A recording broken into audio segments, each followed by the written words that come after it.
கர்த்தருடைய பரிசுத்த நாமத்துக்கு ஸ்தோத்திரம். இன்னைக்கான வேத பகுதியை பார்க்கறதுக்கு முன்னாடி நேற்று வீடியோவில் கேட்ட வினாவுக்கான வீடியோ இன்னைக்கு நம்ம பார்க்கலாமா? விசுவாசத்தை மறுதளித்தவன் என்று யாரை பற்றி கூறப்படுகிறது? இதுக்கான பதில் தன் வீட்டாரை கவனிக்காதவனை. வீட்டுக்கு கவனிச்சு இதுக்கான பதில் ஒருத்தன் கரெக்டாக சொல்லியிருக்காங்க. உங்களுக்கு என்னோட மனமார்ந்த வாழ்த்துக்கள்.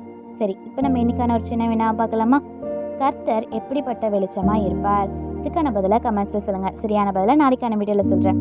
இப்போ நம்ம இன்னைக்கான வேத பகுதியை பார்க்கலாமா? ஏசாயா 60ஆம் அதிகாரம் 20ஆம் வசனம். உன் சூரியன் இனி அஸ்தமிப்பதும் இல்லை, உன் சந்திரன் மறைவதும் இல்லை. கர்த்தரே உனக்கு நித்திய வெளிச்சமாய் இருப்பார். உன் துக்க நாட்கள் முடிந்து போம்.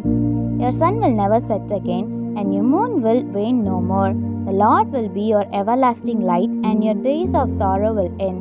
ஐசையா 60:20. இதை நம்ம ஒரு சின்ன கதையாக பார்த்துடலாமா? ஒரு சிறிய ஊரில் ரூத்ன்ற பெண் வாழ்ந்து வந்தாளா. ஒரு காலத்தில் அவள் ரொம்பவே சந்தோஷமாக இருந்தாளா. நோயாளிகளுக்கு உதவுற நர்ஸ் ஆகணும்னு சொல்லிட்டு அவளுக்கு ரொம்பவே கனவு இருந்ததா. ஆனால் சில ஆண்டுகளில் அவளோட வாழ்க்கை முழுவதும் மாறிவிட்டதா. அவளுடைய தந்தை இறந்து போனாரா. குடும்பம் கடனில் விழுந்ததா.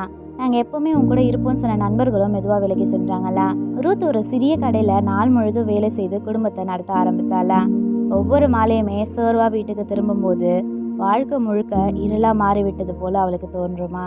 ஒரு இரவு மழை பெய்து கொண்டிருந்ததா. ஊர்லேயே மின்சாரம் போய்விட்டதா. எல்லாமே இருளாக இருந்ததா. ரூத் அவளுடைய சிறிய அறையில் ஒரு மெழுகுவத்தியுடன் தனியாக அமர்ந்திருந்தாளா. அப்போ அவளுடைய அம்மாவோட பழைய வேதாகமத்தை திறந்தாளா. அவளுடைய கண்களில் ஒரு வசனம் பட்டதா. அந்த வார்த்தைகளை ரூத் மீண்டும் மீண்டும் வாசித்தாளா. பல ஆண்டுகளுக்கு அப்புறம் அவள் வேதனையா இல்லை, நம்பிக்கையில் அழுதாளா. அந்த நாள்ல இருந்து ஒவ்வொரு காலையிலுமே ஜெபிக்க ஆரம்பித்தாளா. மெதுவாக அவளுடைய மனம் பலமாச்சா.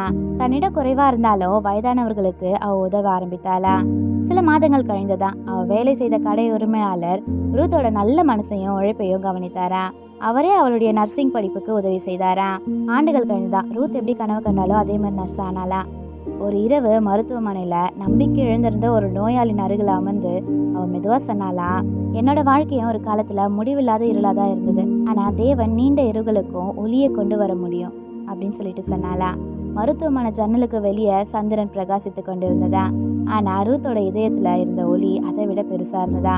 ஒருபோதும் அணையாத தேவனுடைய ஒளியாக இருந்ததா. ஆமேன்.